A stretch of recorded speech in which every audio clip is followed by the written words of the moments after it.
Welcome to the AirCon Vault. Here you can find the recordings of the live streams from Airwiggle's audio conference. These are made free thanks to our sponsors: A Sound Effect, Aftertouch Audio, Boom Library, Fmod, Game Audio Learning, Game SoundCon, Kilohertz, Rev Rooms, Soundcuts, Strata from Audiokinetic, and Airwiggles, the online home for audio people. We hope you enjoy the video. Hello, everyone. So I'm just going to do like a brief. This is the panel on diversity in games casting, and diversity, I guess, in general. We might talk about other things that are not necessarily games, but we're focusing on games here. So I'm just going to do like a brief introduction of everyone. I'm Susie Valerio. I'm an actor, and I also work in casting. I'm a casting director. I work for Soundcuts and freelance for other companies as well. I'm Brazilian. I've been in the UK for like 125 years now. So I work both in Portuguese and in English, but a lot of the projects I work on have cast members from all over the world. A kind of special, I get asked, because I know a lot of foreigners, obviously, I get asked to cast, all nationalities. So that's kind of my speciality, and it's also what I enjoy the most. So I'm going to go kind of in order of what I see on my screen. So Nneka. Hello. Hi, I'm Nneka. I'm an actress, voice actress, do a lot of games, which is apt because that's what we're here to talk about. And yeah, excited to be here. Marta the Silva. I was going to say, which one? Hi, hello everyone. My name is Marta. I'm also an actor and a voice actress. And I am Spanish Portuguese, but my background is a bit all over the place. I went to an English school and I've lived in the UK also, not 125, but getting close at this point. I've been here a while, and I would say, yes, the vast majority of the work I do is in English. I do bits and bobs in other languages because I speak a few things, but primarily English, primarily American, some RP or whatever it is that I do. No one can agree. We can talk about that later. And yeah, just excited to be here. Big fan of games and working in games. And Susie can attest. I talk about this particular subject quite a lot. I have a lot of feelings and thoughts about it, so very keen to be here today and talk about it. David? You're muted. Mute. Yeah, I knew that. I did that on purpose. So I'm David. I've been in this country forever because I was born here, first generation to Jamaican parents. I've been acting for over 20 years, entered into the voice sphere about 8 years ago. The stuff that really gets me acting, that really touches my acting sensibilities is the genres I love. So I love doing games and audio dramas and that kind of stuff. I'm loving games, doing a lot of games at the moment. And yeah.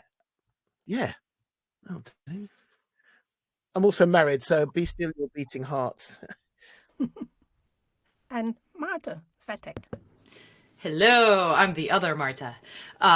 So hi, I'm an actor and voice actor and producer, and I do a few other things as well. And as you might gather from my accent, I'm not from the UK. And I'm not from America either. I'm from Slovenia originally, born and raised. I work and live in the UK, but I also now work in the States, and I also work back in Slovenia, primarily in English. And I've had the privilege of working on some amazing projects, games and movies. And yeah, I'm also one of those people that does a lot of different accents, which I think has over the years put me in some very interesting positions in terms of requests of what to do. So I think from that perspective, I might have some anecdotes and things to share as well. But I'm somebody who's kind of lived all over the place, had American teachers at some point, hence the accent. And yeah, that's me. It's what I do.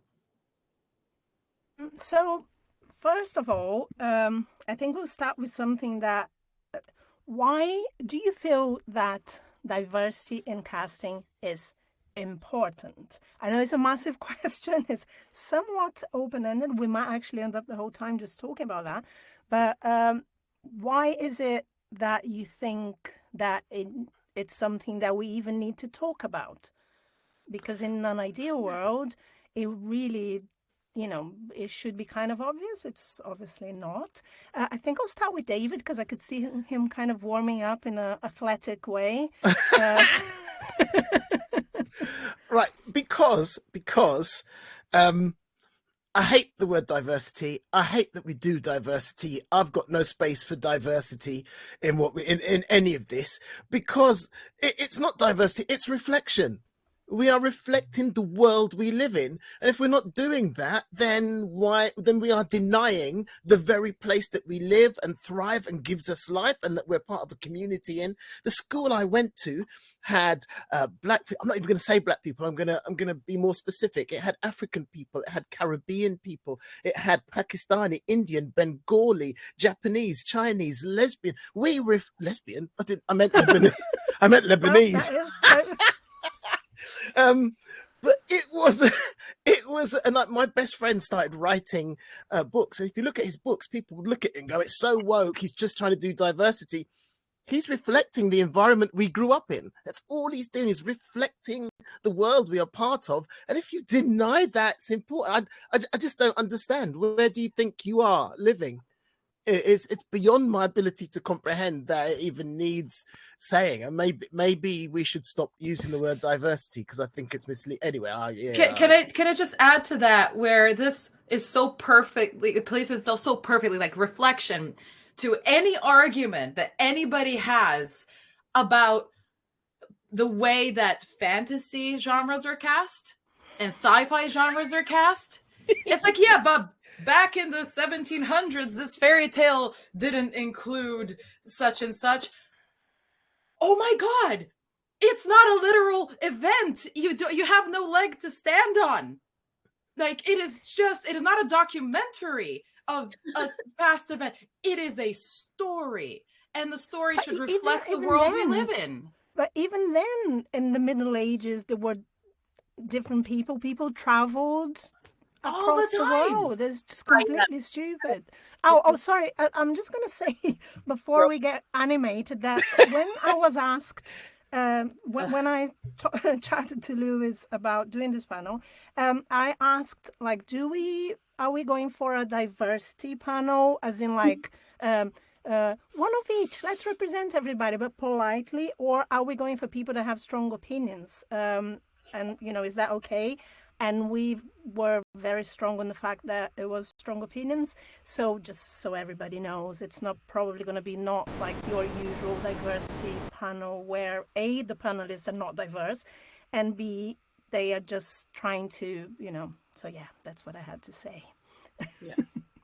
No, it's wild, because literally I wrote down some things just because my mind is pretty scattered as it is, and it helps me to sort of keep things in track. But the first thing I have under White Matters is, I hate the word diversity.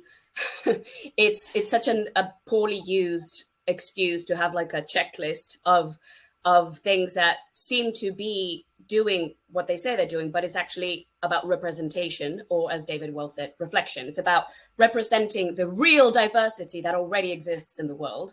So it's about underrepresentation currently and misrepresentation, and are you being fair to the things that you are representing in your stories, regardless of if they're a fantasy or if they're not a fantasy. And the fact that it's wild, because this is a conversation that we've been having for how long ago did the press get invented? Since books started being published, since the radio, television, film. Every time a new form of entertainment and storytelling comes along, we end up here having the exact same conversation, when there's been a group of people historically, usually white Europeans, who have like taken over the narrative quite literally. And so in media, if you were an alien who came from a different galaxy and you just watched the films and you read the books and you played the games, your impression of what Earth is versus what it actually is would be wildly different. And therein lies the problem, is that those two shouldn't be so disconnected. And the reasons why, I mean, have been discussed ad eternum, but it's like the importance of the reason why we tell stories, the reason why these things we do matter. You know, it's human connection, it's the lived experience, it's about empathy and sympathy, it's about, yeah, learning and living. And if you only allow a little sliver of possibilities to creep through, you're just missing out on the best part of being a person and a human being in the world, really. Yeah, I mean, I think it's sad that we have to have this conversation because actually, but it is needed though, because I see from my point of view, if I send a casting out to agents, and if I don't specify on the brief that I am looking for like if I just put English 20s 30s as in English as in the language, yeah, any of us here could be up for that part. I'm not specifying any kind of, nationality, race, accent, anything. I'm just saying that the language of the game is English, or the language spoken is English. And yet, if I don't say on the brief that I want something diverse, I'm only going to get a bunch of white English and Americans. Some agents are a little bit more creative, not many. I would say I would actually say mostly, I think maybe even none. There's a couple that might pepper one or two as their wild cards. So it kind of, obviously in some circumstances, if it needs to be American or whatever, then I will say American, But if I don't say anything, it could be anybody. So yeah, that then it is a conversation we have to have, because I think people don't realize when they are making the games, that is even a thing, because if you're not involved in acting, then maybe you don't really know how it works. You just want an actor and you don't, yeah. My next question then, is, do you think things have improved over the years? Because obviously we've been having this conversation for forever. Do you feel that you are getting briefs that are more kind of diverse? And I have to use the word because that's the word, I guess.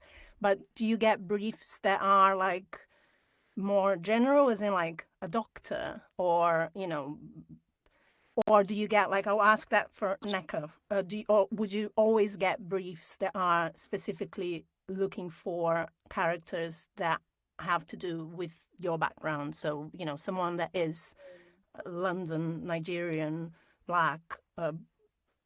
Yeah, no, it ranges. Sometimes it is very specific. They want a Black actress for the role. But to be honest, because of the way that my agent sends in auditions, she sends it as like dear artists. So it is kind of up to the artist to decide whether or not they want to audition for it. So I pretty much audition for anything. If I feel like I could do it, I will audition and send it. And that's been how I've always worked. But I obviously do know that I have friends with other agencies where it's a little different. So Working with all of them, I would say that yours is, it's very different. Yeah. So it's kind of new to me, actually. I thought about it. I was like, I wonder how much work I would get then if I was actually just submitted, as opposed to me using my own sort of discretion and saying, I think I could go for that. What is it like for everyone else then? Do you just get submitted, or are you able to put yourselves up? I find that I think I'm in a really fortunate place in that I've had the privilege to have worked with a lot of very progressive people. And a lot of the games that I'm doing have come about through reputation. So people have come to me because they know me, they've worked with me, or someone else has worked with me. So it's not been a lot of like just being put up for stuff. It's come through a lot of networking, which meant that my start was very slow in gaming. What has been interesting for me is that I think part of the problem with trying to get diversity right is that, and I think this happens with every social movement, we swing a little too far one way before we come back. And what's happened now is because people want to get it right, I'm also now getting, I also find that I'm getting slightly restricted again. I'll be restricted. Then I wasn't, and now I am again, because people want to get it right, which means I always have to be up for black roles rather than just roles again. And what's interesting to me is whenever I see they want a black British man, I know they want Idris. So literally every character I've done in the last 3 years starts as Idris and then becomes Cockney Idris, veteran Idris, Christian Idris. Do you know what I mean? And they all start as Idris because that's what people think now when they think of black British actors. And then I kind of find a way to make it my own. But what I found is, essentially what I'm saying is it has got better. I'm getting more work than I used to. More black people that I know are involved. I mean, let me step back a bit. Back in the day when I was growing up, when you saw other black people, you'd just nod. That because you knew there was not that many of you and you were sharing an experience of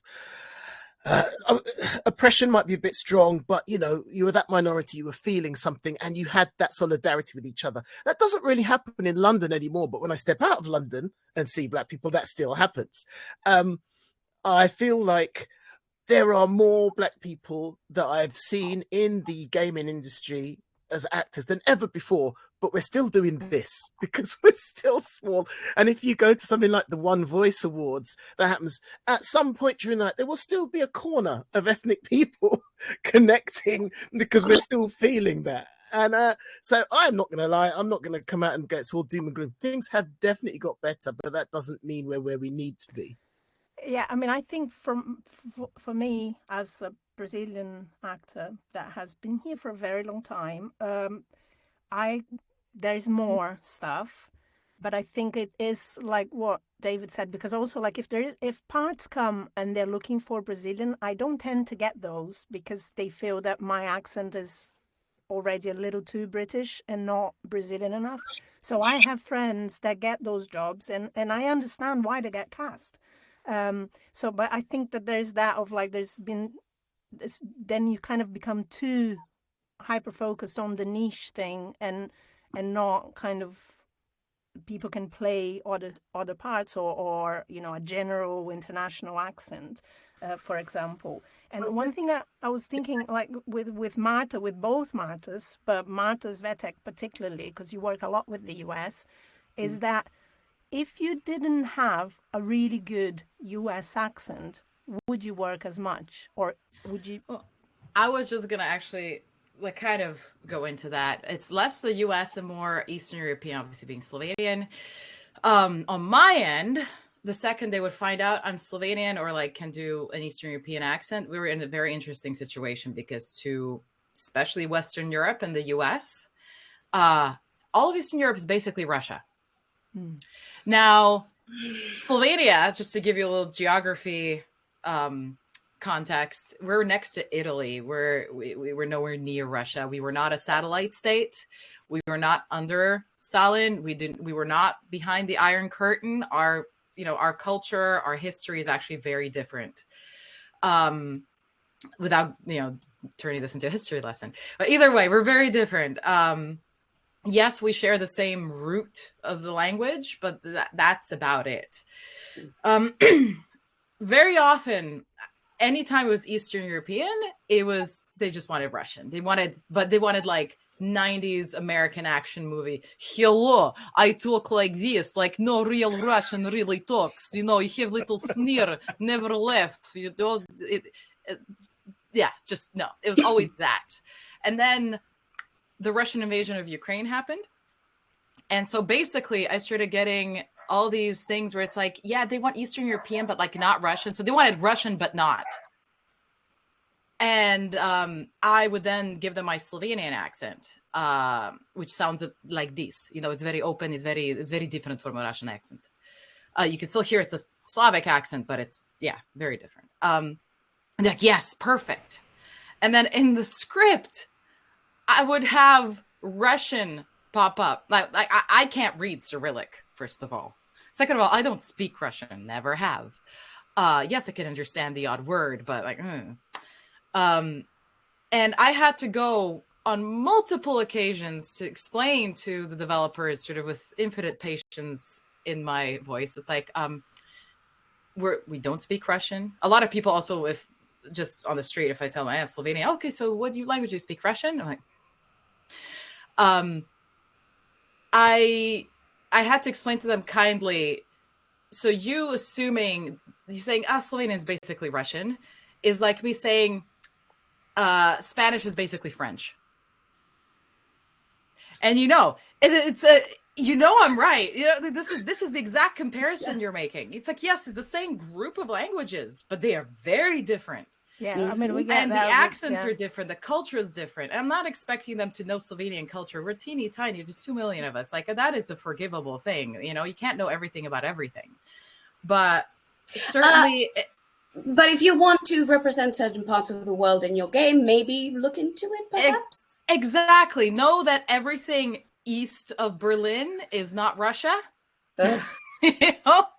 Listen. So one of the other things where I do get like these things that I say no to that are entirely based on my ethnicity are the stereotypes, again, from old movies, which is a lot of Eastern European prostitute, sex trafficking victim, domestic abuse victim as well. Yeah. So largely prostitutes and at least domestic abuse victim, usually for women, and for men it's usually thug, organized crime. Yeah. It's just. And by the way, let me just say that sex work is work. I have nothing against it, but this is not a fair representation. That this is a bastardized representation of sex work. So just no. I've definitely had interesting things. And yes, back to your question, back to your point about working in the US, very much they like the fact that I have this accent, which is American, but not. So you cannot place it. You cannot place it in any one state, and they end up loving that. I'm glad you mentioned that, because I find that for me, I get a lot of work and a lot of auditions from the US. At the moment, most of my work and auditions come from the US, and over there I get put forward for, all sorts of stuff in English, because the accent is something a little bit, from all over the place. Whereas here, they can't quite sell me, because in the British to the British ears, you're kind of not one thing or another, because obviously accent in the UK is much more linked. Well, it's different. In the US, they're a lot more open-minded about accents. So if you're doing a US accent that is sort of US enough for them, that counts as US, whereas here it's different.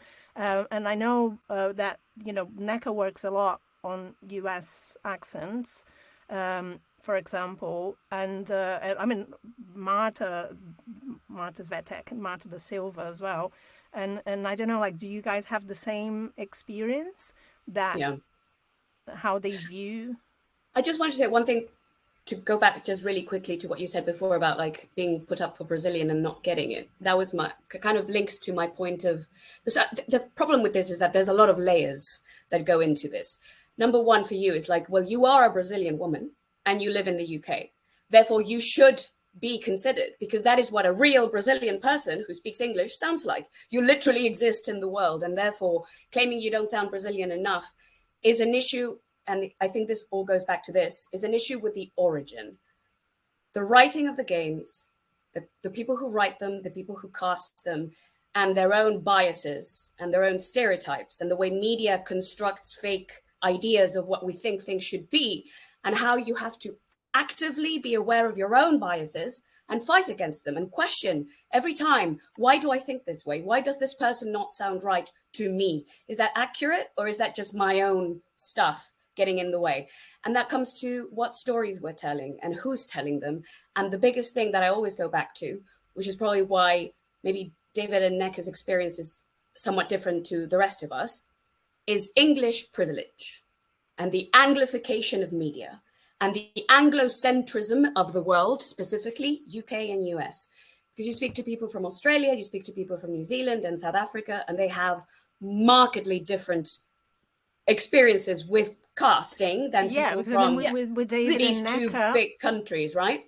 So the amount of with David and times. Nneka, obviously there's a diversity because from Yeah. where your 100%. family comes from, but actually to a foreign person listening, you just sound English. You just sound English, exactly. And the big thing with America is Americans generally in media want nebulas. They want to not be able to place you because America is like this big melting pot. And unless the character has to be from a place and you're telling a story that you really want it to be known, like a Fargo or something, where you really go, okay, well, they need to sound right.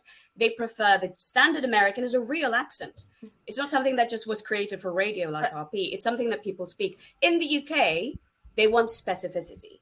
They want to know your post box, like your actual, where were you born? Postcode. Yeah. Your postcode. I want to know what town you were born, what fucking neighborhood you were born in. Like Street. Specificity in the UK is really extreme, whereas in the US it's the opposite. On Do you this, sound vaguely American? We don't care. Just on this, just very quickly, who here has been asked to anglicize their name? Because I've been asked to anglicize my name. Seriously? So many times. When I in acting school. directors, acting school. Change your name. Yeah, I finished when I finished drama school. I had my grandmother. Her surname was Gosling, but from Germany, and I used it for a while because they said that they couldn't sell me as Susanna Valerio because I don't look from Latin America, and so therefore my name didn't match what I look like.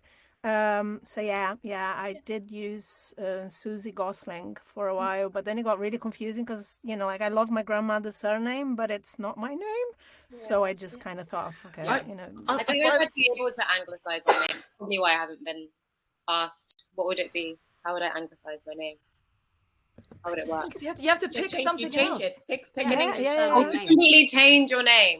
But I think in my case is because the agent at the time, which was a long time ago, but I don't think it has changed very much, felt that because I was doing stuff on camera and my face didn't match my name in her perception, then that's why they thought, oh, if you change it, then I can sell you better. My last name has 6 letters. My last name has 6 letters. Apparently, it's too complicated. It's too foreign looking. This is literally what somebody said. A casting director said it just looks too foreign. I mean, it's crazy because your name is literally like it sounds exactly what it looks like. It's not even like that there is a confusing spelling or it's the SV. I think it just takes them out. But it doesn't look comfortable. They didn't look comfortable to them. They didn't say that, but that's how I was looking at them saying that to me. It's like they're not comfortable saying this, and therefore they think that audiences or other clients are not going to like that because it doesn't look like almost like a 1950s approach to the marketing. If we learn how to say Schwarzenegger, surely anything is fair game. What I love about being my first problem with being British is that I often get asked for a black British voice, and I'm not really sure what that is because so many black British people sound so different. I don't know what is it you actually want, but obviously it's Idris. You already said that. Yeah, obviously I know what they want. What I do love about my name is my surname is Monteith, and it's a Scottish name, and people are like, oh, how did you get a Scottish name? There's a white guy who bought my ancestor, and that's so really it's a slave name. And then there's a bit of silence, and I just sit in the silence and let it sink in for a while. Good, as you should. It's one of those things as well. I was telling Susie the other day, the Anglo stuff, right, and English privilege. Let's not forget, and this is something that, because the people who are making the decisions are in, I call it the English bubble, they maybe don't understand. The vast majority of the world that speaks English does so as foreigners. They are foreign speakers of English. They are used to English accents because they live surrounded by them. They are used to foreign names because they live surrounded by them, especially now in the digital era when we're all mixing and matching more and more. Kids are used to seeing names and hearing accents from all over the place. The rarity is the British accents and the American accents. The only reason we're all so familiar with them is because they're the only ones that show up in media, but not the only ones that exist outside of it. And that really does kind of color casting in a lot of ways, because I think, Marta, you started talking about it. It was really interesting. The way fantasy seems to be British exclusively, regardless of where it comes from. Regardless of where this game was RP made. is the... It is, if you're an elf, you're RP. If you're this, you're that. Even though everyone's like, oh, that's because of Tolkien. Tolkien never talked about the accents of his characters. He did create languages for the different races. And if you are a Tolkien head like I am, and you know what languages he picked from, English is not the main one, okay? Old English is like sprinkled in with a bunch of other accents, and languages primarily from Europe, but all over the place. This is an idea that we had because English people were making the stuff, and they're like, oh, everyone should sound like we do. Fuck the rest of the world. Oh, is this a game set in Poland? Everyone should be British. Who cares? So, is it in Japan? Also British. And you're like... that leads me to my then next question. Well, can you tell I have feelings? Yeah, we got that.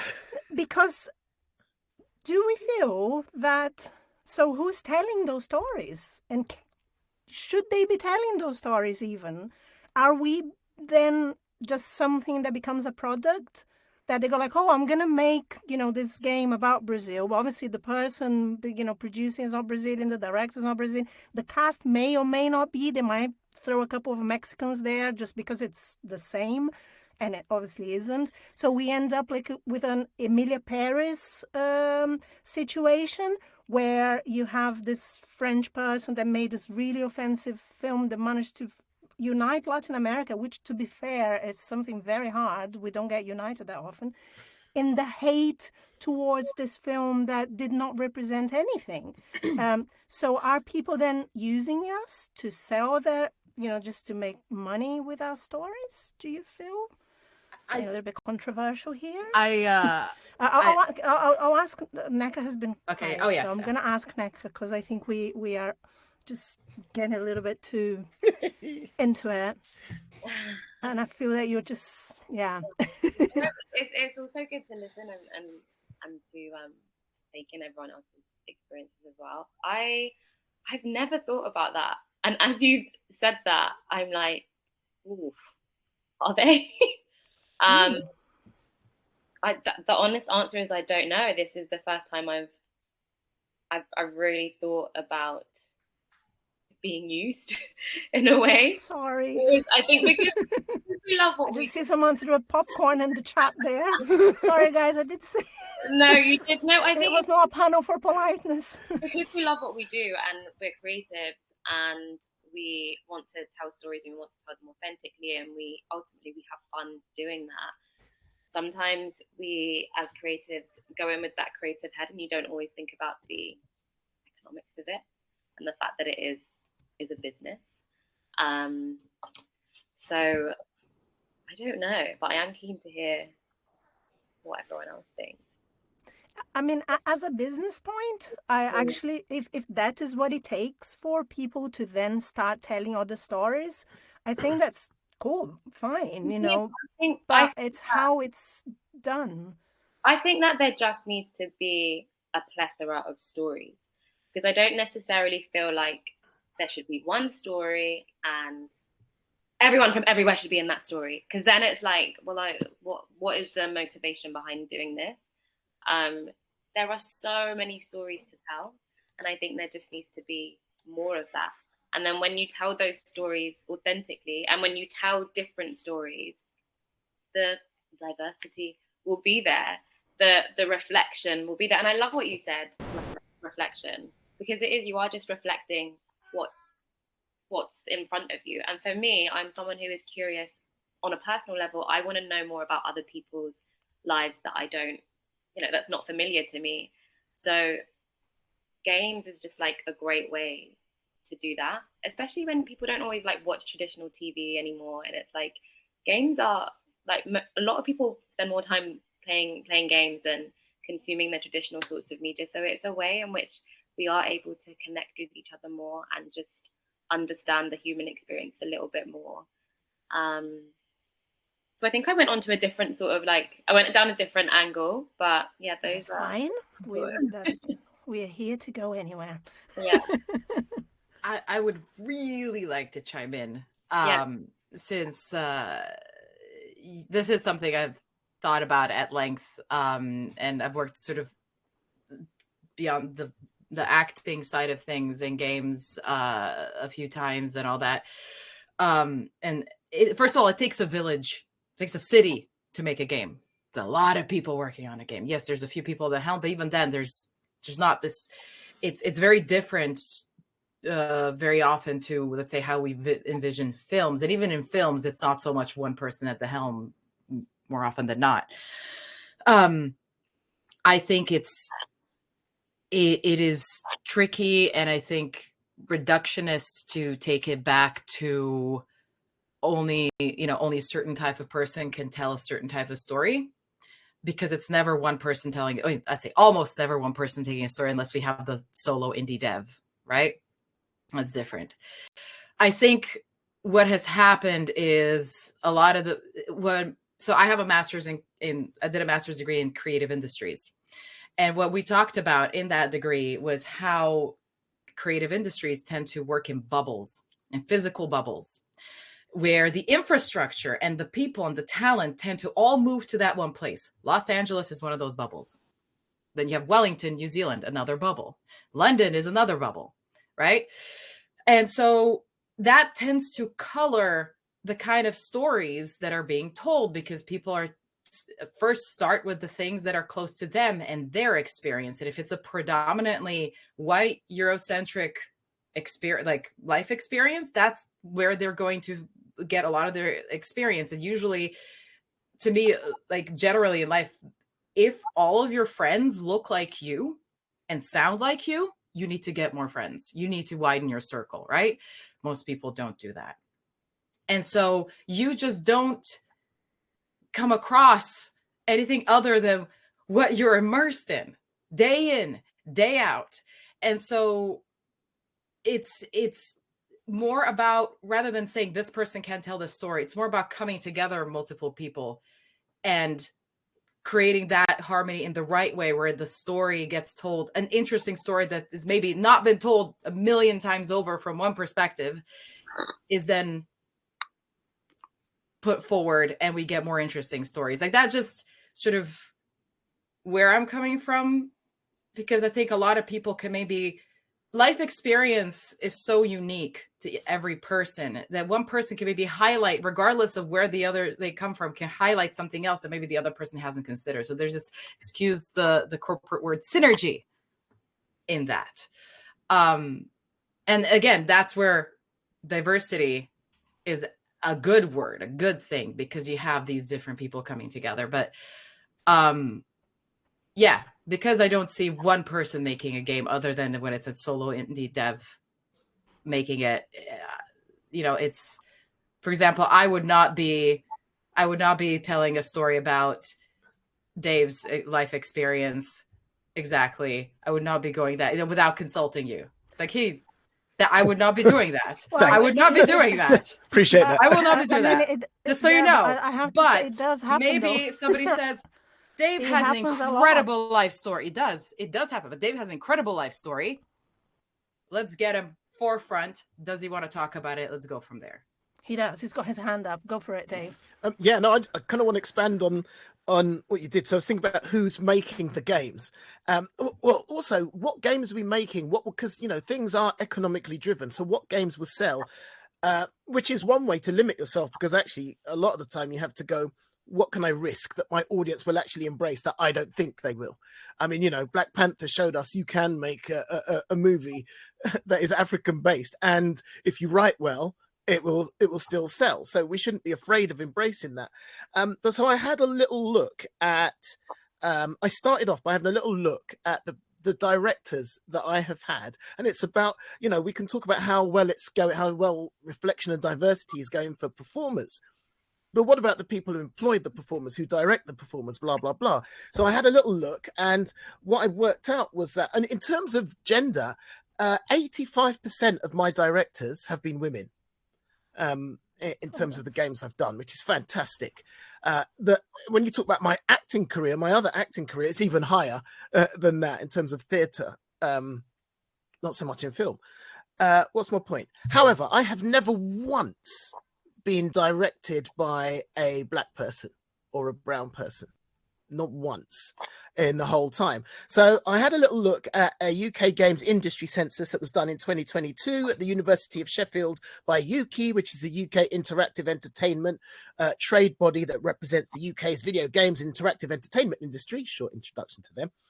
And they did a census of about 4,000 people in the games industry, none of whom I could tell were performers. So we're talking about the developers, programmers, animators, etc., etc. 66% of them identified as white British, 24% identified as a different white category, which left the next biggest block was 5% Asian, and then mixed groups were 2%, black was 2%, other lumped together ethnic groups was 2%. So there's not a huge surprise that what we're seeing is not representative of anything, because people often make what they know. And if they've grown up with Norse mythology, everyone loves Norse mythology, forgetting that Africa has such a huge mythology there to draw from, but we're not fed that in our quiet moments, so that doesn't become part of the money-making machine. And I think it was Kirsty Wilde, director, caster, producer. She did an article a little while back saying that the responsibility is to start recruiting from outside of your friendship group. Yeah. Because that's the only way you're going to see what the world is reflective of if you stay there. But it's really interesting that on the side of the people that are making the games, and that's just in Britain, so that's not indicative of America, the rest of it. I can't quote for that. But in terms of this country,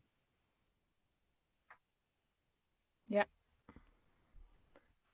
There's also, it's interesting as well, because we can't forget everything you've said. I mean, I agree 100%.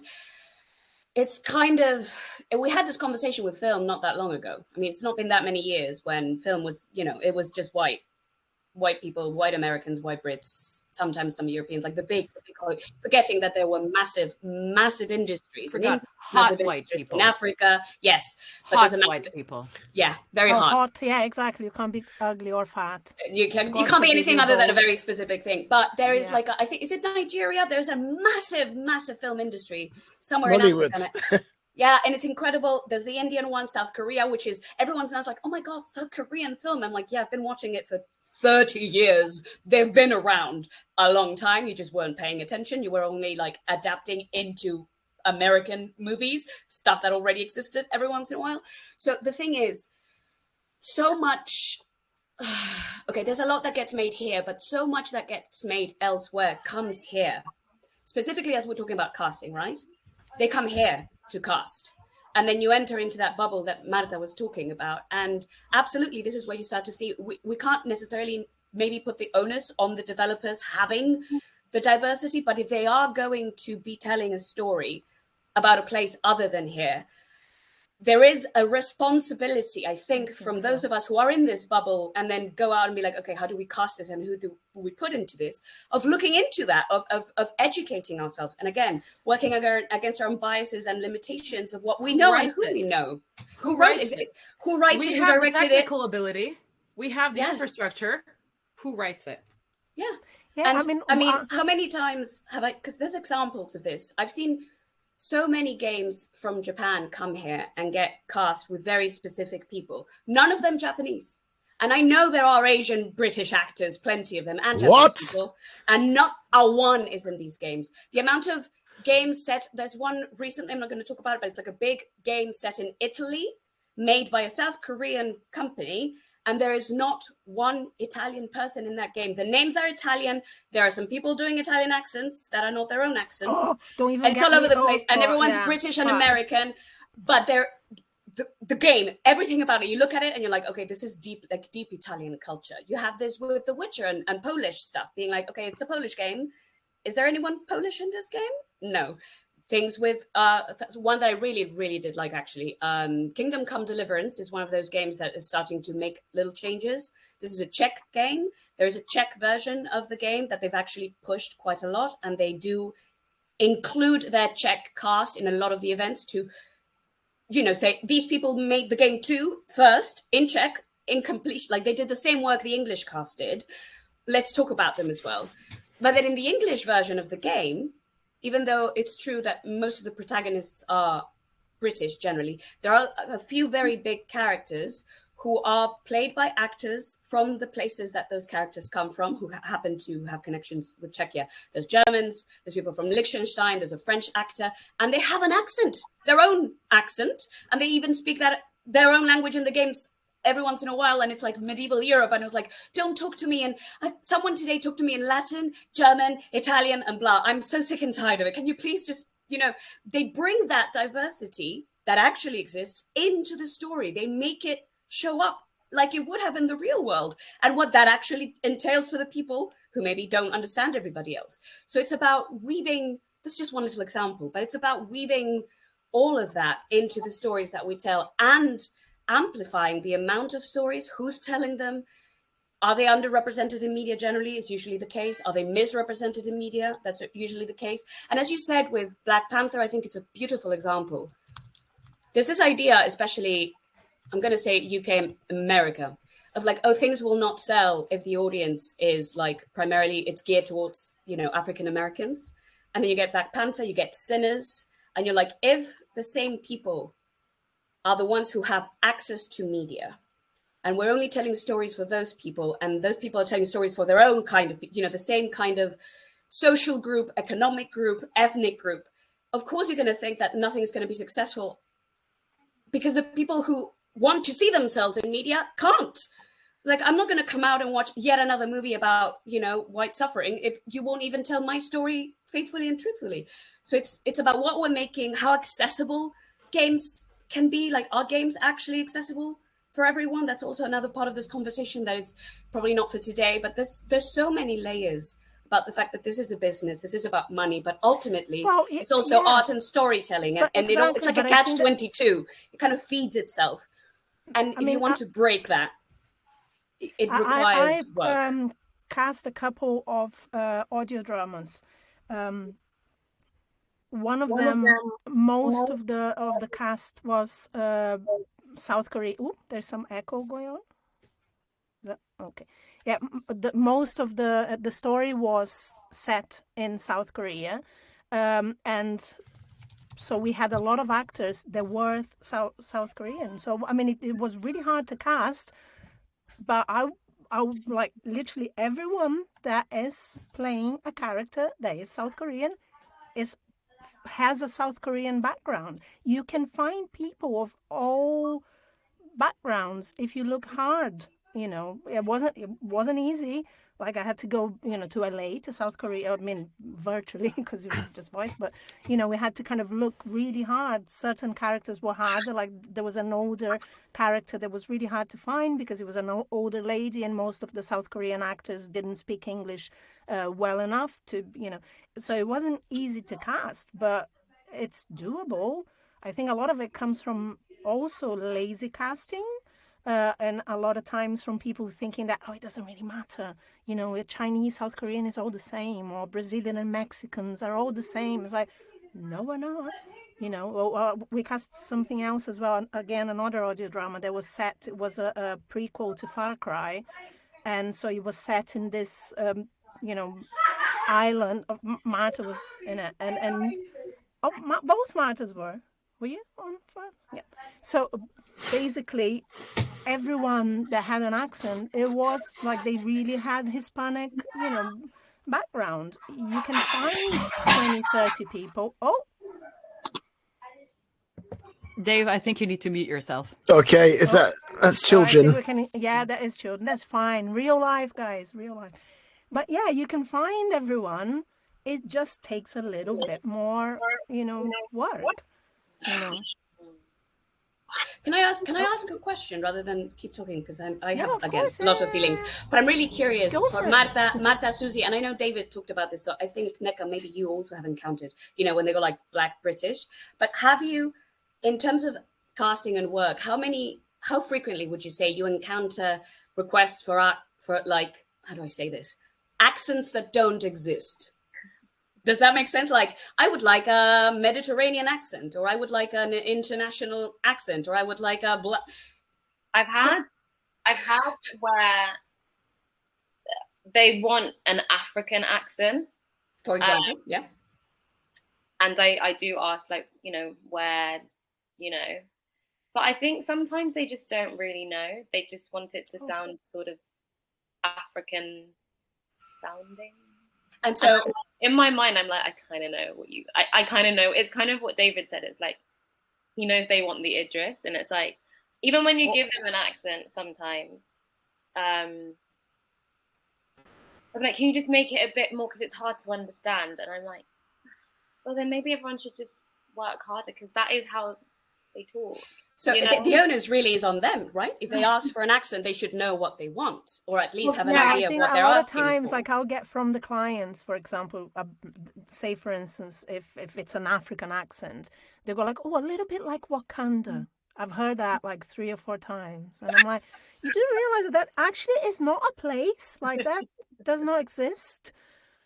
Yeah, I think David is laughing because I know you wanted to name a child Wakanda Forever, and yeah.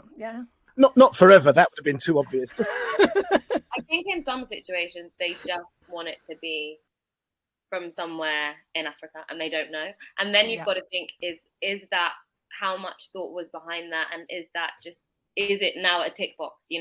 Because if it was very much in relation to the story, then I'm sure we'd know where this person was from, so it does, you do just think, oh God, is it a tick box situation? But then the separate thing of sort of anglicizing accents, I've always found a bit jarring,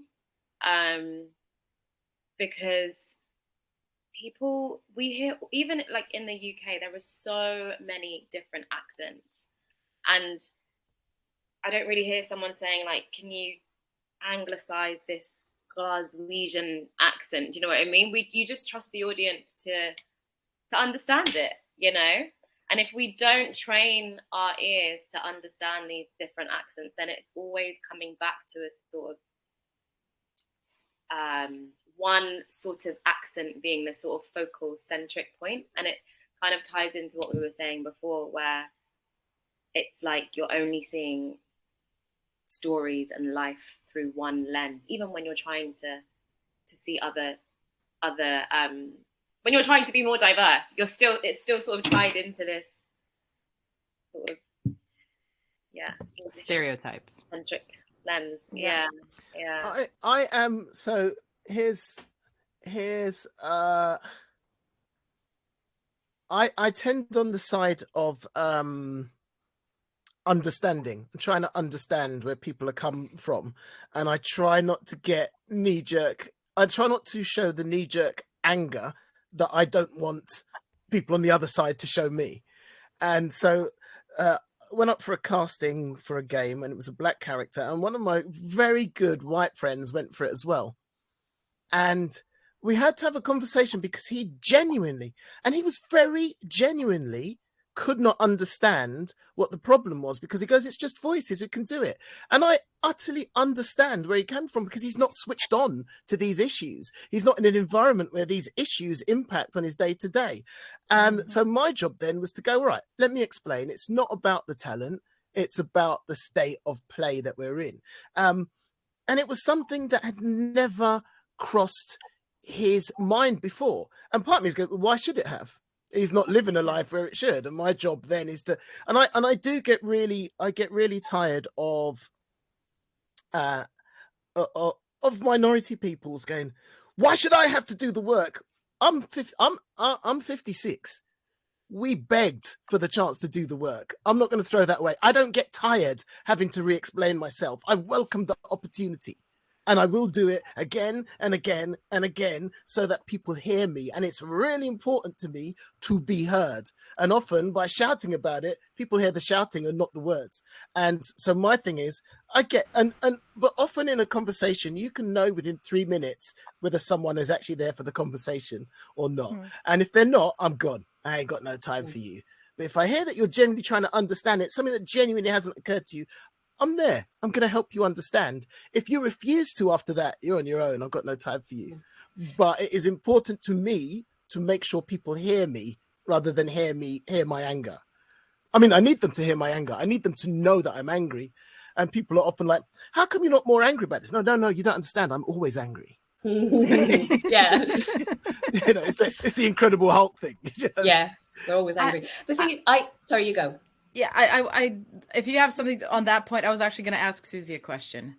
I just want a little thing where, like, what I completely understand and respect your sort of position on this, David. Of course, it's just how tricky everything is, isn't it? I think absolutely having a voice and being at the table and being heard is massively important. But as someone who is white European and who lived before and after the digital era, I've had a lot of conversations with minorities of all kinds, of all over the world, of people who are in fact tired of being like, why is it my job to educate you on these things when you should educate yourself? Yeah, but I don't deal in shoulds. Shoulds mean nothing. Okay. Let me just finish though. All right. No. And the thing is, that really opened my eyes to be like, again, what I was saying all the way back about people. If you're in this industry in any way, shape or form, you need to actively fight certain things, especially if you're not a minority. If you are a white European, if you are from the majority group. And I do this every day. It's like, okay, what biases do I have? What are my wrong preconceptions of the world that have been born of stuff that I had no control over? That's fair enough. But now I do. And I have access to the internet and I have access to people around me. I try every day to listen and to educate myself, because the onus of that should not entirely be on the people who are getting marginalized. It's not really fair. No, I absolutely, I'm in 100% agreement. But the reality is people got shit going on. It's like, I cannot. Well, yeah, so do I. So do you. No, yeah, but that's what I'm saying. Going on? Yeah, but that's what I mean. I got 3 kids here. Yeah, I'm trying to keep up on racial politics. I am trying to educate myself on the things that cause stillbirth, because that is part of my thing. I ain't got time to research your business. I ain't got the time. I will die if I try to do that. And what I bring into my conversations is that I'm going to be generous and assume you got shit going on. So let me give you a starter. Okay. Because I cannot, because people go, how come you don't know about this? You should research. When am I going to do that? I'm researching stillbirth right now and genetic conditions. I'm researching what the popular trends in what people identify as. I ain't got time for everything. So I'm going to assume you haven't got time for everything. What did you say though, David, in 2025, knowing about the problematic concept of a white actor playing a black character, and anyone we're at a point where we should be aware of that. I really think that there is no excuse for that. Like that's an old conversation. True. Yeah. But we are living in a place where we're turned on to that, and there are people who are not turned on to that. And I want to open that door in their brain. Okay. And if there's no one else is going to do it, then I will do it. I think this is an interesting one, guys. Sorry, just to paraphrase it before an actual example. Just say, I think this is the debate between principle and reality. Right, Marta, you're arguing principle. David, you're arguing the reality of the situation. Okay. And so, how do you navigate one or the other? But yeah, so that's all I want to say. Because I utterly agree with the principle. Utterly. But in real life, I had one recently. Very rarely in games do I get briefs of Brazilian characters specifically. So I got this briefs, and it's I can't really talk about it very much because NDAs and stuff. But basically, the characters were Brazilian, but they were Black Brazilian. So I then mentioned to the agent, I said, look, I don't think one of them is fine, is okay, but the other 2, I shouldn't really be auditioning for this. So I said, oh, can you please, just relay that to the production and whatever. But what it turns out, what happens then is that some person from Colombia, some white lady from Colombia is going to get the part. For example, I don't know who got the part. I didn't audition because I didn't think it was right. But when I got those scripts, I thought, is the fact that I'm Brazilian enough for me to be able to audition for this part? Because obviously it will be hard for them to get enough Brazilian actors that speak English, that the English is good enough to be in the game. So there were loads of different layers. And in an ideal world, obviously, if it was someone speaking Portuguese, they would have loads of options of, you know, Brazilian actors that are black to choose from. And even then, that might not work because the ratio in Brazil, most of the voice actors are actually not black. But I did an audition, and then after that, and I was talking to my son. My son is mixed race, and my son was like, "Yeah, I think it's you did right," because you know we were having this debate when the thing came, and then as we talked, and he was like, "Oh, but how about if they give it to another person that is not Brazilian, and we'll get the job just because they're from Latin America and not, you know, what would you have done? So Was I this right? literally, Was I wrong?" this is literally what I wanted to ask you about, because I have an example from mocap where we were doing motion capture for this very high-end AAA game for the cutscenes. And one of the characters, like they asked me to audition for 3 characters. 2 of them are basically like, one is alien, one is a humanoid alien, and the third one is an iconic black character within games. There are very few characters, female black characters like that in video games. Very few. So she is, yeah, iconic. And I was like, okay, no, I will audition for those 2. I will not audition for the third because It's wrong. I like, they're like, oh yeah, but it's just dots. People are saying it's just dots, right? I'm like, no. Why do I need all 3? Why? I already have twice the opportunity right here. So go ahead. And I'm like, oh, okay.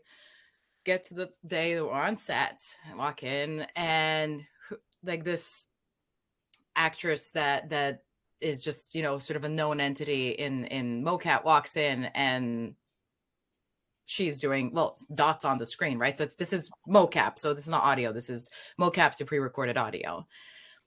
And to me, like, to them, it was nothing. It was nothing. But to me, it felt so, it was one of those moments for me as sort of an observer of this, where I felt so icky, like, for lack of a better word. It felt so wrong. And this person with not a care in the world, somebody who has been in this industry for a while, just walks in and is like, yeah, no problem, I'll do it. Yeah. And you can tell that also, obviously, she's really good at what she does. Really good.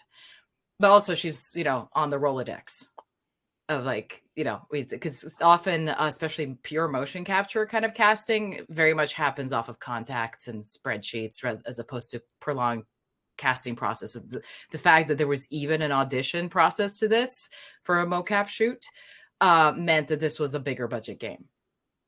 Because again, there's a lot of stuff that isn't picked up by mocap that, you know, so because you could just say, oh, it's just the body. But to me, it really drove home the point. It's like, how many people could have actually done this? You wouldn't have had to work hard to find a black actress to do that.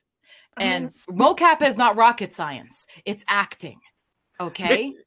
But the question ultimately is for Susie, from a casting perspective, how often do you see clients make decisions based on speed as opposed to, or maybe a perceived prolonged process? Maybe they even think it's going to take too long to cast. You see, I mean, accurately. For me personally, I just would not even, like, I wouldn't even put forward anyone that wasn't of the right, you know, whatever you see on the screen, because I feel very passionately about the fact that it's just fucking wrong.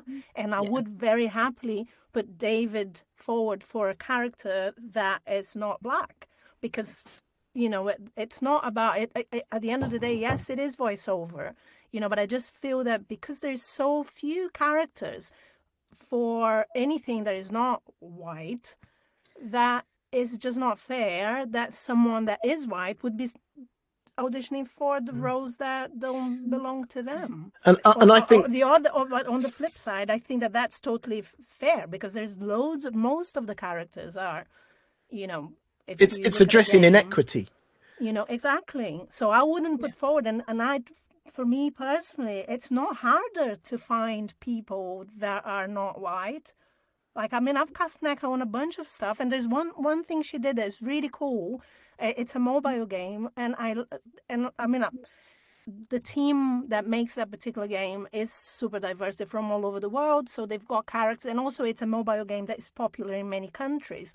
So actually, they do have characters that are like, recently they had an Arabic character, and they come like every month they have new characters.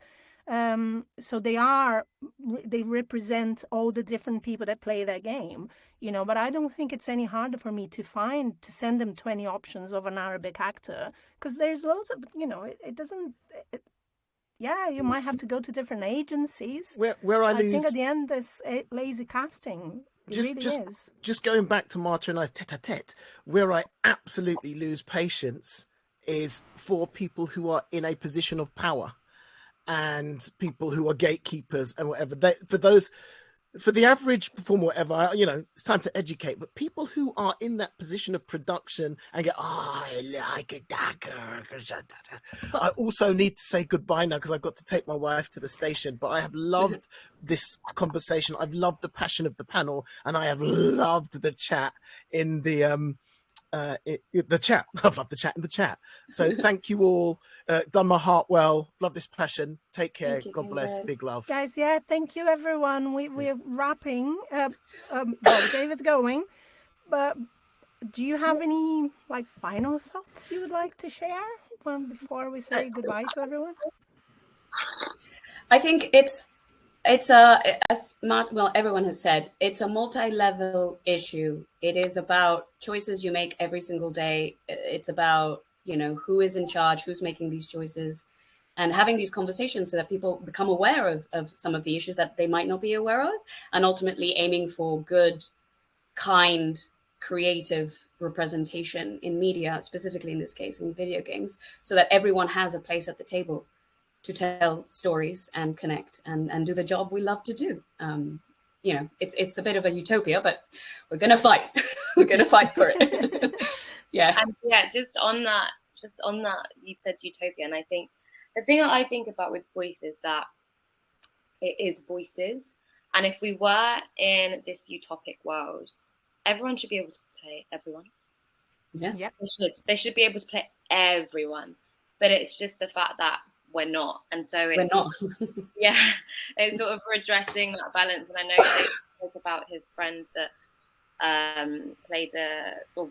went up for playing a black character, and I think he might have thought for some reason that he was in this utopic world and you play us so we can play you, and I understand if you don't necessarily think about it, just on a baseline, why it might feel like it's okay. But I think things like this, even games, things that aren't real, these aren't real things. They can represent real life, but I think this sort of is a way that can remind us of the inequity that still does exist in society and how much further we have to go. And we've come so far, but we do have a long way to go. But it's good that we are having these conversations. And I think we should look at where we're heading, as opposed to where we were or where we are, because I think that there is still so much hope. But we do need people that care, and listening to everyone here, it's everyone cares, and it's what we need, because we can't be apathetic about things like this. We can't. And ultimately, it's Marta? a way to fun and create. Sorry, guys. I guess for on this last little bit of sharing stories and little anecdotes on the other actors stepping in, I think that maybe highlights the thing where we tend to is everything okay? No, I think we need to. We'll be cut I'll off. be very quick. Sure.